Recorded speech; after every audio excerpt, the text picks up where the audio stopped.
नमस्कार विद्यार्थी मित्रांनो, TRTIची पोलीस भरती व पॅरामिलिटरीसाठी प्रवेश परीक्षा झाली होती, ज्या आमच्या आदिवासी बंधू भगिनींसाठी होती। त्यात जे विद्यार्थी उत्तीर्ण झाले होते त्यांच्यासाठी सुवर्ण संधी सुरू झाली। TRTIने संस्था निवडीचा पसंतीक्रम देण्यासाठी लिंक ओपन केलेली आहे आणि हा पसंतीक्रमाची शेवटची तारीख संस्था निवडीची ती 29 मे आहे। आता 29 मेच्या अगोदर त्यांना ती 80 संस्थांची यादी दिलेली आहे आणि यामध्ये तुम्हाला पहिला पसंतीक्रम देऊन आपलं प्रशिक्षण पूर्ण करायचं आहे।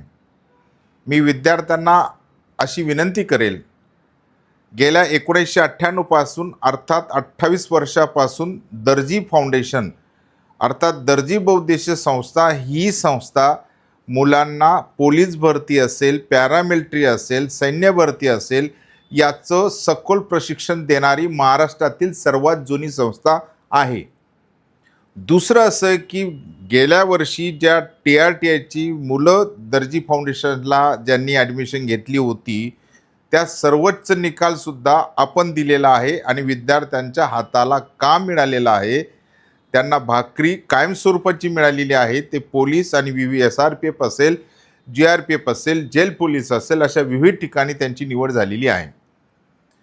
दुसरा असा मुद्दा आहे की दर्जी बहुउद्देशीय संस्थेचा यादीमध्ये 13वा क्रमांक आहे। 13 क्रमांकावर दर्जी बहुउद्देशीय संस्था तुम्हाला दिसेल, त्याला पहिला पसंतीक्रम विद्यार्थ्यांनी द्यायचं आहे आणि उत्कृष्ट शासनाच्या निकषानुसार, शासनाच्या डिरेक्शननुसार, सूचनेनुसार योग्य प्रशिक्षण देणारं, पूर्ण दालन असलेलं आणि परमानंट प्रशिक्षण केंद्र असलेलं एकमेव केंद्र म्हणजे दर्जी बहुउद्देशीय संस्था आहे।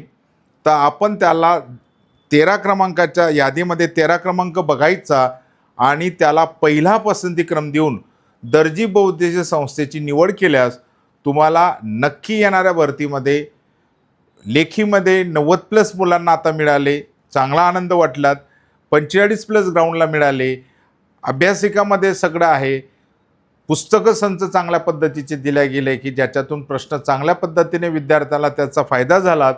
त्यानंतर तुम्हाला जे शासनाच्या निकषानुसार ट्रॅकसूट असेल, बूट्स असतील, टेस्ट सिरीज असेल, युनिट टेस्ट असेल, ज्या ज्या गोष्टी शासनाने वेळोवेळी आपल्याला सजेस्ट केल्या, त्यांनी सूचना केल्या, त्याचं तंतोतंत पालन करून विद्यार्थ्याची गुणवत्ता जोपासणारं एकमेव दर्जी बहुउद्देशीय संस्था आहे।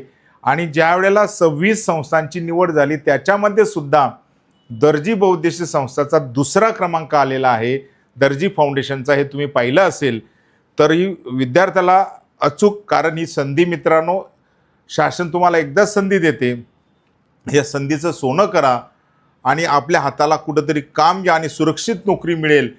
जे शासनाचा खरा चांगला स्तुत्य उपक्रम आहे की आमच्या आदिवासी बंधू भगिनींच्या यांना शासकीय रोजगार मिळावा, त्याच्यासाठी योग्य संस्था जर तुमच्या पाठीशी असेल, योग्य मार्गदर्शक पाठीशी असेल, चांगले शिक्षक प्रशिक्षक जर तुमच्यासोबत असतील तर नक्की तुमची निवड होऊ शकते। तर चला, यादी बघितल्यानंतर 13 क्रमांकावर तुम्हाला दर्जी बहुउद्देशीय संस्था दिसेल, त्याला पहिला पसंतीक्रम देऊन तुम्ही दर्जी बहुउद्देशीय संस्थेची निवड करा अशी विनंती करतो आणि तुम्हाला गुणवत्तापूर्ण मार्गदर्शन देणार 28 वर्षापासून आम्ही देत आहोत। निकालाची परंपरा खूप सुंदर आहेत। आता 30 निकाल तुम्हाला जास्तीत जास्त विद्यार्थी कसे यशस्वी होतील त्या भूमिकेतून आम्ही प्रयत्न करणार। तुम्हाला पुन्हा आग्रह करतो, यादी 13 क्रमांक बघा आणि 1 नंबरचा पसंती क्रमांक आपल्या दर्जी बहुउद्देशीय संस्थेला द्या। आणि TRTच्या विद्यार्थ्यांनी ज्यांची निवड झालेली, ज्यांनी लेखी परीक्षा पास झालेले आहेत त्यांचं तर अभिनंदन जेवढं करावं तेवढं आहे, पण आता निर्णय चुकला, तुमची परिस्थिती बदलू शकते। योग्य निर्णय असेल तर परिस्थिती सुधारू शकते, म्हणून तुम्हाला योग्य निर्णय घ्यायचा आहे। धन्यवाद, थँक्यू।